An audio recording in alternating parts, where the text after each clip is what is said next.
Dead in Hip Hop album review. Westside Gunn, Who Made the Sunshine? The trifecta, which is, you know, the founding members of Griselda, Westside Gunn, Benny the Butcher, and Conway have all released their official debut albums. This is the last of the Griselda projects that we're doing in terms of the debuts. We're not done doing Griselda. I don't know how many more projects are gonna come out. I love it though. Oh, the logo. You put the silencer on it. Yeah, put the silencer on it. That was a quiet ass gun noise right there, wasn't it? Sound like a bubble. Like Hey, man. guns that shoot bubbles. That's what it sounds like. Motherfucker sounded like he was gargling. That's what it sounded like. That's what it sounded like. But yeah, man, Westside Gunn, Who Made the Sunshine? Man, look. Out of all of the Griselda members, this was the least progressive debut album, even though they got a million fucking projects. But I'm cool with that. Because Westside kept to the fucking formula. And the formula isn't fucked up yet. And he got a million damn projects with this formula, but I still fuck with this formula. And it kind of threw me just a little bit off. Like I had to go back and be like, whoa, hold on, nigga. I know I done heard this shit before. The Butcher and the Blade. I'm like, nigga, I heard this beat. Where the fuck is this from? And if you go back to another project that we reviewed, Pray for Paris, it's basically a flip on the George Bondo shit. You know what I'm saying? So I don't know. I'm not a producer. I can't talk technicalities. But that whatever sample, whatever the fuck piano, you know, chandelier sounding type shit in there, that's straight from George Bondo. So I was like, okay. So right off the bat, Westside kind of puts you in that frame of mind, nigga. Nah, we ain't progressing shit. We ain't going for no bigger sound. We ain't do it. It's all boo, boo, boo, boo, boo. Brrr. You know what I'm saying? So yeah. I was with it. I'm here for it. He stayed in his comfort zone. Huh? He stayed in his comfort zone. He stayed 100% in his comfort zone. And I'm cool with that because that lane that they're in, bruh, ain't nobody doing it better right now. So I fuck with that. I can't even. Ish kabibbles. Okay, thank you. Thank you. Yo, Black Thought, he a different type of MC, dog. Like he does not exist on this plane of existence. He don't. He float on a whole nother level. Yeah, all right. You think he was for real, Feefo? What do you mean? He was being sarcastic. No, of course. Oh, you looked at him. I did for a fact. I was hoping he put the camera on me to catch the side eye. But of course not. You know, nigga, you a hip hop fan, nigga. You can't say Black Thought just okay. But I'm not saying that. I know how you was playing it. But I'm just saying. He did his thing. Look, man, I love Westside because in this group, he feels like the oddball.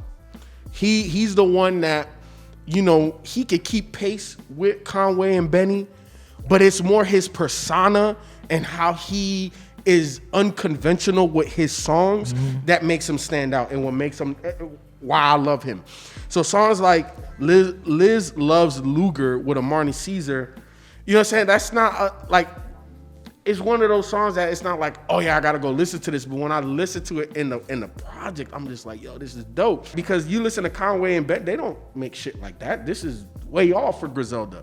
So I fuck with that. I also think it's very interesting that, you know, he got Slick Rick twice on this project.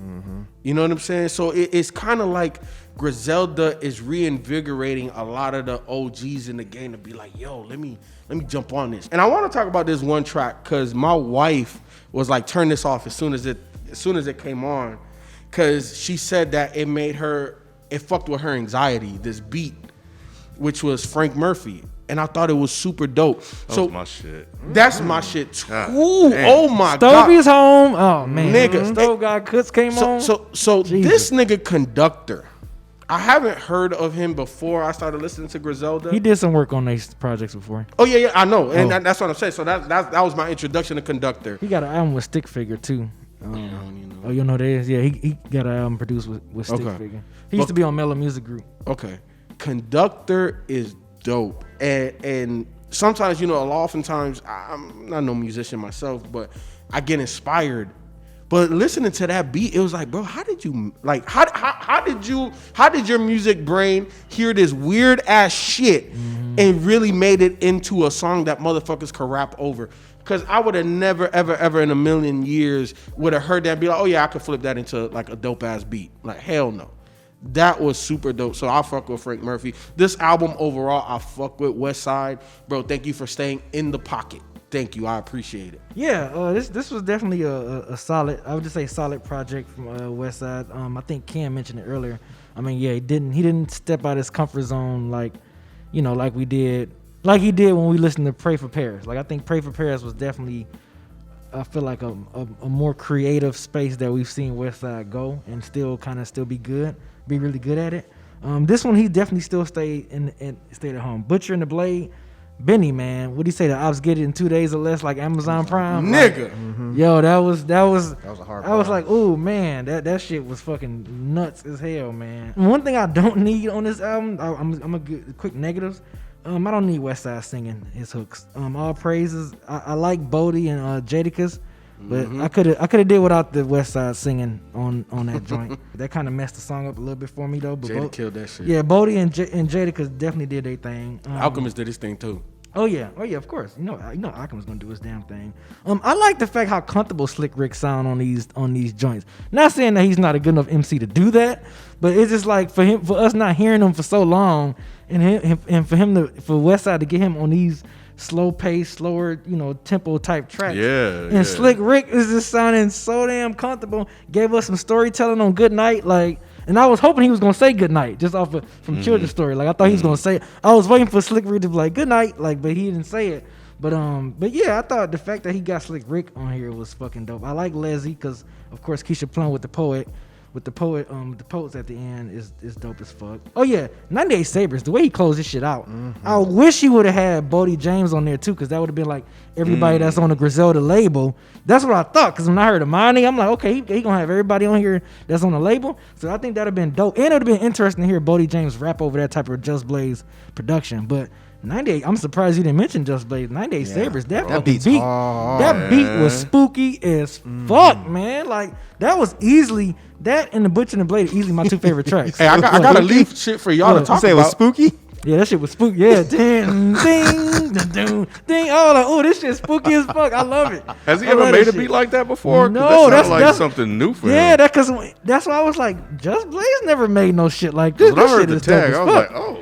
Yes, man. Just Blaze made this spooky beat? Yeah. But yeah, 98 Sabres and Butcher and Blaze, easily my two favorite tracks on this album. Just, of course, because Griselda, when them three always go on the track, it's always like, that shit is lovely, man. But yeah, I like the feature. I thought the features definitely, fit well on here for the most part. Frank Murphy. Oh yeah, Free Lord, Jesus Christ. Free Lord, they all brought it, man. Everybody brought it on that fucking track. Stove God the Cook brought it. He's been in his pocket lately, man. I'm telling you. I love that dude, man. But yeah, overall, this was a solid album. I mean, I don't know if the replay value for this is gonna be super, super high, or it's just like, okay, if I'm in the mood to listen to Westside, would I listen to this album? I know I would listen to some tracks on here. But other than that, yes, this is a solid project. I just, I don't know, there was rumors saying that this was gonna be his final album or some shit like that. Like, that's what I was seeing or hearing. Yeah, I think he was one of the ones that was talking about retiring. Yeah, so I don't know if that's true or not. If this is the way he go out. 98 Sabres was a great way though. That was a great way to finish the album. I think. But yeah, this is a solid project. I agree. I definitely think there were some highlights on here. As I mentioned earlier, I definitely think he stayed within his comfort zone. And didn't venture too far outside of some beats here. Like there. Pray for Paris, like yeah. So he kept it somewhat safe, and that's cool. I mean, you want to give people what they, especially for a Shady debut too. You know what I'm saying? Like, you would think, but after the Griselda project last year, it was like, yeah, they ain't letting them stray away. They gonna stay within their comfort zone. Yep. So it was definitely an enjoyable listen. Of course, I love the Butcher and the Blade.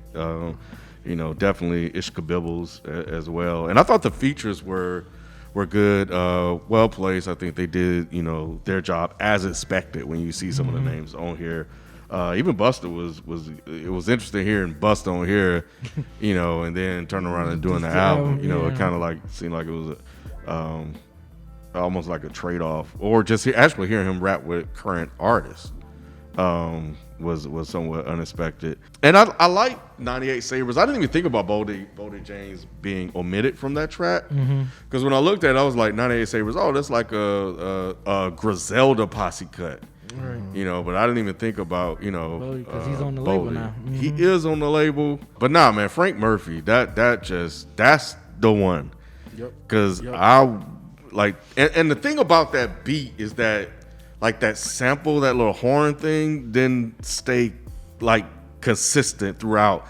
Like, he changed it. At times it was a little sharper than other times, especially later in the track. And I had the boys with me, and Miles was trying. It was like, what is that noise, or what is that sound, or whatever? And I was like, I don't know, but it's dope as fuck.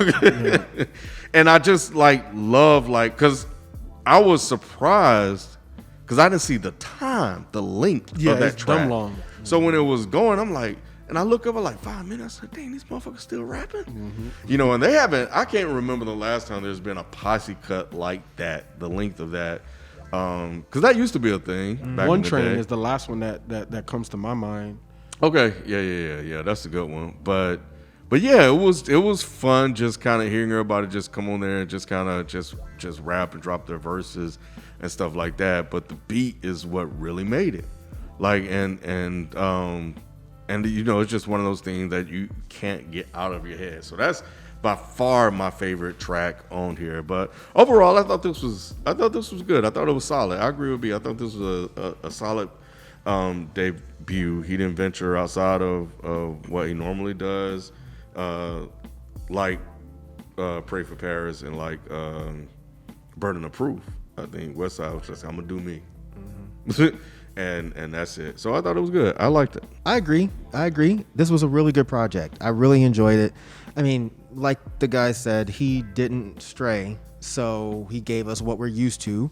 Which, I mean, I don't really need Westside to go and do a bunch of old, weird, outside of the box, crazy shit. He got so many projects now. Yeah, he's got so many albums. I'm just like, well, I know what to expect with a Westside Gunn album. I'm gonna throw it on, and it's like, okay, yeah, this is what I kind of expected. Part of me did expect him to give a little bit of that Pray for Paris vibe, but I figure he's already given you a whole project. He doesn't need to keep doing that. Butcher and the Blade was just fucking incredibly stupid. That was a great way to kick off this. I mean, the Sunshine intro is cool, but it's just Butcher and the Blade. When it comes in, that beat, and everybody just fucking kills it. It's interesting because I think Westside really snapped on that song. He said, word on the street, Fly Guy got that awesome dope, fire out the nozzle, Ricky Dragon Steamboat. And I was like, man, that's dope as hell, because these little youngins don't know about Ricky the Dragon, you know what I'm saying? We used to go up against Jake the Snake. Yeah, you don't know about that. So yeah, that shit was really dope. Now, Ishka Bibbles was interesting because I never in my life realized that I needed the Westside Gunn and Black Thought song. I would have never put those two together. And they actually sounded great, because when I was listening to it, I was like, is that Black Thought? Is that Black Thought? That is Black Thought. And then part of me was like, why does this work so well? And it's because their styles are drastically different. And it just worked out perfectly. And Black Thought is just mean, man. Mean. What a waste, like the place where the shotty goes. Like, god damn it, man. This fucking guy.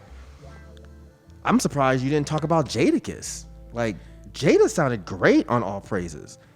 I feel like Jada at this point, his voice is getting less gritty. It is. It doesn't have the same amount of gruff to it. Yeah, it's a little bit smoother now. I don't know why. I still like it though. He still sounds great, but I've always liked Jadakiss just because his voice sounds so goddamn gravelly. But that song was really dope. Ocean Prime, once again, I was like, I never realized I needed Westside Gunn to rap with Busta Rhymes and Slick Rick. And I didn't even realize it was Slick Rick until I went back and looked at the track list. Slick Rick really sounded good. He did. He sounded so damn smooth. But Frank Murphy obviously was just insane. Just bars, fucking bars with a dope ass beat. And 98 Sabres, man, Armani Caesar fucking killed that shit. She really killed that shit. She still sounds like Kim to me, but it's not in a bad way. She sounds great. Yeah. She sounds great. And then when she said the niggas hand it to me like a nail tech, I was like, you're fucking stupid, man. You're stupid. But the only negative I have to give, because I'm not going to sit here and just say this album was perfect. I have to say Liz Loves Luger is probably my least favorite Westside song of all time. I just don't want to hear that. Like, I'm fucking her from the back, I'm putting my foot on her. I just don't want to hear all that. You make your pussy score another 1,000. I'm straight, bro. I feel you, Myke. I'm straight. And I knew you wasn't going to like it just because we've been doing this shit for so long. But I love it because it's like he don't give a fuck. I get that. You know what I'm saying? Like he literally doesn't give a fuck. And yes, it's vivid and all of that type of shit. But I don't know, man. It fits his persona. That's why I enjoyed it. And I don't think it was done bad. But again, it wasn't done bad. I know you don't like that type of shit. So I came in expecting. I'm like, yeah. You came in. Oh, that's cool. Shut up.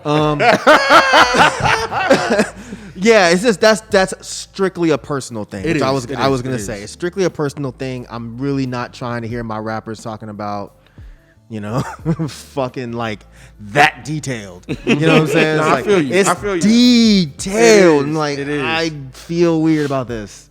So, but yeah, that's my only gripe. I mean, I think it's a perfect length. I think he showed up, he gave you what he needed to give you, and he left. Like, it's just another great brick in the wall of Griselda records. So there's nothing really deep and detailed to break down here. It's a Westside Gunn project. Right. It sounds like a Westside Gunn project. He's rapping well. He's being a weirdo. He's being goofy. He's being super creative. He's being hilarious. All of the things that we go to Westside Gunn for. So this definitely has replay value for me. I've actually, believe it or not, I've listened to this a lot lately. It's just a great album to just put on and just kind of sit back. And for some odd ass reason, it just makes me happy to listen to it. I think I just like Westside Gunn's, his voice just makes me happy. Yeah. Like Benny and Conway are just so menacing. But yeah, man, I love this project. It's fun. It's great to listen to. It's dope. Yeah. Dope beats, dope rhymes. A lot of creativity, so I don't see there's anything for anyone to really complain about here. Good features. Great features. Yeah. Like, everybody really showed up to rap. So, yeah, and getting Slick Rick on 2 different songs. That's great. Both songs being totally different, and Slick Rick giving y'all something really smooth. I almost said really slick. Really smooth. But yeah, man, this is a great project. Favorite tracks for me, give me The Butcher and the Blade. Give me Ish Kabibbles. Give me All Praises. Give me Liz Loves Luger. And give me Frank Murphy. Give me 98 Sabres, The Butcher and the Blade, Ish Kabibbles, Frank Murphy, and Good Night. All right, my favorite tracks are The Butcher and the Blade, Ish Kabibbles, Frank Murphy, 98 Sabres, and Ocean Prime. Well, goddamn, that's mine as well. Butcher and the Blade, Ish Kabibbles, Ocean Prime, Frank Murphy, and 98 Sabres. Yo, Westside, if you watching, how much more praise can we give Griselda? I really feel like you guys have not missed. But I think that deeper than that is that you guys kind of understand who you are and where you want to go musically, and you guys aren't being swayed by anything. You guys are the ones that are setting the standard and how you want to move in this industry. And I think that a lot of artists need to look into how you guys are making your business moves and being independent. You know me, I'm always for the independent grind, the independent hustle. Fuck the labels. Y'all don't need them. And you guys are the model of that right now. You know what I'm saying? Like, you guys are making your own rules, and you guys are living by them, and you are successful because of it. And I think that more artists need to take heed to what you guys are doing in the industry, and you know what I'm saying, like, adapt as much of that as possible. But in terms of you, man, come on, man, like, you've been your whole crew, including yourself, has been super consistent. You know what I'm saying? And we can't say that about a lot of hip hop people. Yeah, Westside, if you're watching, I don't even know what else to say. All the projects that we've been reviewing from yours. I'm just glad that with this being your Shade debut, you didn't compromise your sound at all. You were still Westside. You were still Westside that we've always enjoyed throughout since you've been in the game. And yeah, I think that's it. I mean, good job on the project. Solid project. And I like the fact that you got some Slick Rick, man. That Slick Rick features, man. That shit was crazy. Great job on the album, man. And looking forward to it. If this is your last, it's been the rumors. If this is your last album, I hope it's not. But I mean, I wouldn't be mad if you take like a year and a half, 2 year break, and then, you know, come back with another album, because you and Griselda, y'all definitely made y'all definitely planting this hip hop culture, man, and that's dope. So keep up. Westside Gunn, if you're watching, dope project, man. Solid work, great debut. Love that you reached out to some of the OGs of the game, and you know, gave them a chance to shine a little bit. No pun intended, but Bars. But I loved it, man, and yeah, I think I echo what B said in terms of compromising your sound. I like that you didn't do that, and you just stuck to what you do best, and that was dope. So appreciate it, and that's it. Westside Gunn, I have nothing to say to you, man. You don't need anything from me. I've loved and enjoyed everything you've done so far, and this is no exception to the rule. So what am I supposed to tell you except for great job? I can't wait to hear what you do next, and keep giving motherfuckers that grimy but slightly off the meter kind of entertainment, man. Like, not many rappers are still giving me that. Like, being really creative with your voice, your tone, and your flow. And yeah, that's it, man. I can't wait to see what's next.